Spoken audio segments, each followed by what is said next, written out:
How do we build a society without fossil fuels? This is a very complex challenge, and I believe developing countries could take the lead in this transition. And I'm aware this is a contentious statement. But the reality is that so much is at stake in our countries if we let fossil fuels stay at the center of our development. We can do it differently. And it's time, it really is time, to debunk the myth that a country has to choose between development on the one hand and environmental protection, renewables, quality of life on the other. I come from Costa Rica, a developing country. We are nearly 5 million people, and we live right in the middle of the Americas. So it's very easy to remember where we live. Nearly 100% of our electricity comes from renewable sources. 5 of them. 5. Hydropower, geothermal, wind, solar, biomass.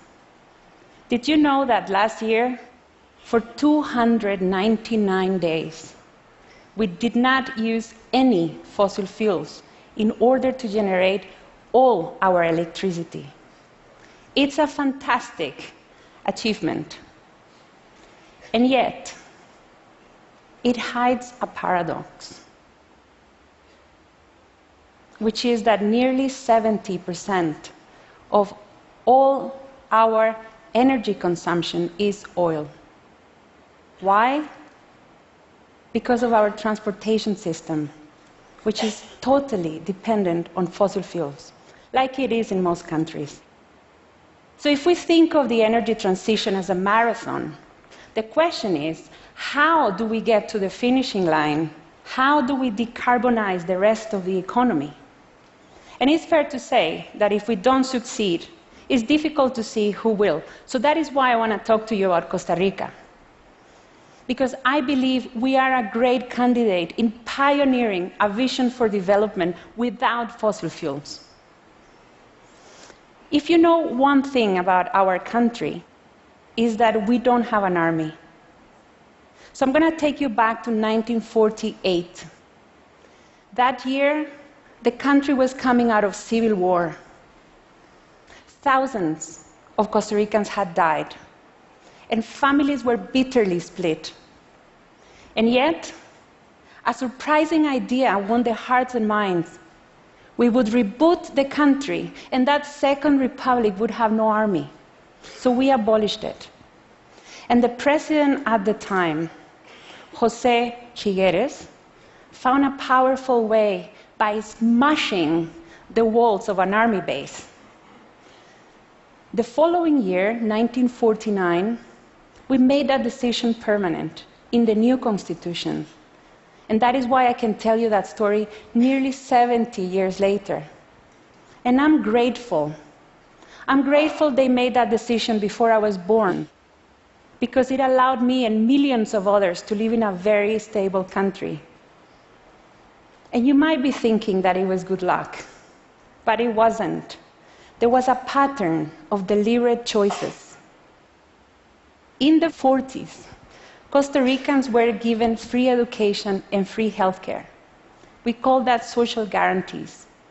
By abolishing the army, we were able to turn military spending into social spending. And that was a driver of stability. In the 50s,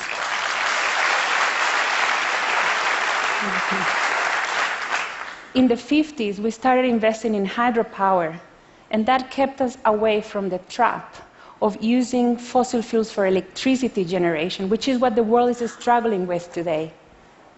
In the 70s, we invested in national parks, and that kept us away from the deeply flawed logic of growth, growth, growth at any cost that you see others embracing, especially in the developing world. In the 90s, we pioneered payments for ecosystem services, and that helped us reverse deforestation and boosted ecotourism, which today is a key engine of growth. So investing in environmental protection did not hurt our economy, quite the opposite. And it doesn't mean we're perfect. And it doesn't mean we don't have contradictions. That's not the point. The point is that by making our own choices, we were able to develop resilience in dealing with development problems. Also, if you take a country like ours, the GDP per capita is around $11,000, depending on how you measure it. But according to the Social Progress Index, we are an absolute outlier when it comes to turning GDP into social progress. Abolishing the army, investing in nature and people did something very powerful too. It shaped a narrative. The narrative of a small country with big ideas, and it was very empowering to grow up with that narrative. So the question is, what is the next big idea for this generation? And I believe what comes next is for this generation to let go of fossil fuels for good, just as we did with the army. Fossil fuels create climate change. We know that. And we know how vulnerable we are to the impacts of climate change. So as a developing country, it is in our best interest to build development without fossil fuels that harm people in the first place. Because why would we continue importing oil for transportation if we can use electricity instead? Remember, this is the country where electricity comes from. Water in our rivers, heat from volcanoes, wind turbines, solar panels, bio-waste. Abolishing fossil fuels means disrupting our transportation system so that we can power our cars, buses, and trains with electricity instead of dirty energy. And transportation, let me tell you, has become an existential issue for us Costa Ricans, because the model we have is not working for us. It's hurting people, it's hurting companies, and it's hurting our health. Because when policies and infrastructure fails, this is what happens on a daily basis. 2 hours in the morning, 2 hours in the evening. I don't understand why we have to accept this as normal. It's offensive to have to waste our time like this every single day. And this highway is actually quite good compared to what you see in other countries where traffic is exploding. You know, Costa Ricans call this presa. Presa means imprisoned. And people are turning violent in a country that is otherwise happy and pura vida. It's happening. So a lot is at stake.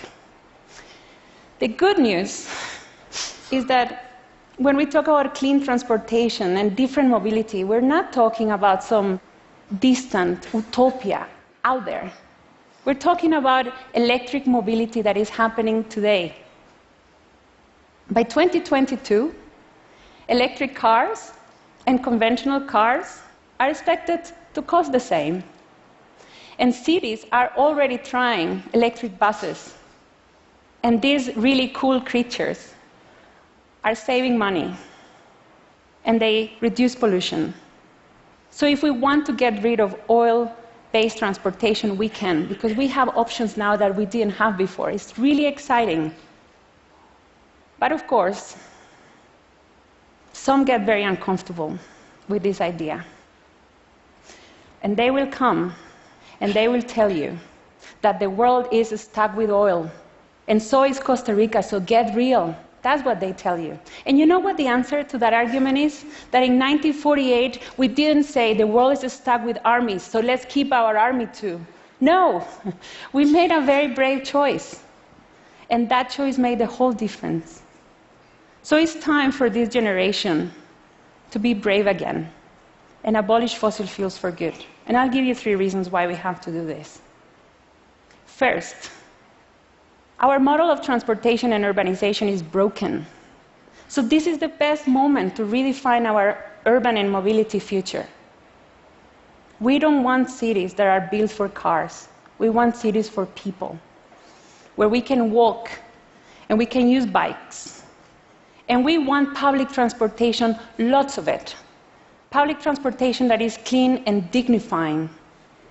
Because if we continue adding fleets of conventional cars, our cities will become unbearable. Second, we have to change, but incremental change is not going to be sufficient. We need transformational change. And there are some incremental projects in my country, and I am the first one to celebrate them. But let's not kid ourselves. We're not talking about ending up with really beautiful electric cars here and a few electric buses there, while we keep investing in the same kind of infrastructure, more cars, more roads, more oil. We're talking about breaking free from oil. And you cannot get there through incrementalism. Third, and you know this one, the world is hungry for inspiration. It craves stories of success in dealing with complex issues, especially in developing countries. So I believe Costa Rica can be an inspiration to others. As we did last year, when we disclosed that for so many days we were not using any fossil fuels in order to generate all our electricity, the news went viral around the world. Also, and this makes me extremely proud, a Costa Rican woman, Cristiana Figueres, played a decisive role in the negotiations of the Paris Climate Agreement.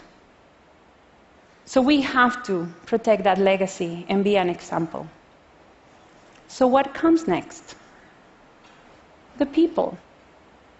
How do we get people to own this? How do we get people to believe that it's possible to build a society without fossil fuels? A lot of work from the ground up is needed. That is why in 2014 we created Costa Rica Limpia. Limpia means clean, because we want to empower and we want to inspire citizens. If citizens don't get engaged, clean transportation decisions will be bogged down by endless, and I mean endless, technical discussions and by avalanches of lobbying by very established interests. Wanting to be a green country powered by renewables is already part of our story. We should not let anybody take that away from us.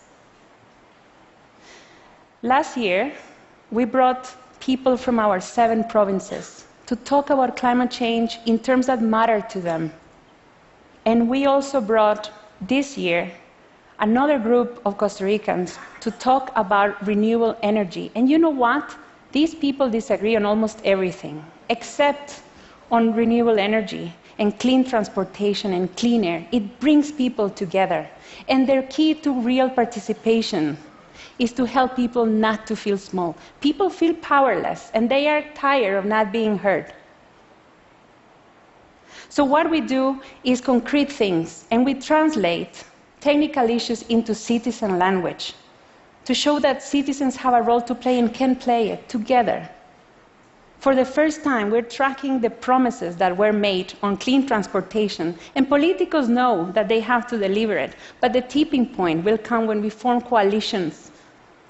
Citizens, companies, champions of public transportation that will make electric mobility the new normal, especially in a developing country. By the time the next election comes, I believe every candidate will have to disclose where they stand on the abolition of fossil fuels, because this question has to enter our mainstream politics. And I'm telling you, this is not a question of climate policy or environmental agenda.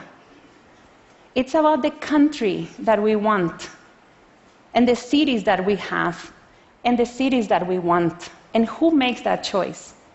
Because at the end of the day, what we have to show is that development with renewable energy is good for the people, for Costa Ricans that are alive today, and especially for those who haven't been born. This is our National Museum today. It's bright and peaceful, and when you stand up in front of it, it's really hard to believe these were military barracks at the end of the 40s. We started a new life without an army in this place, and here is where our abolition of fossil fuels will be announced one day, and we will make history again. Thank you.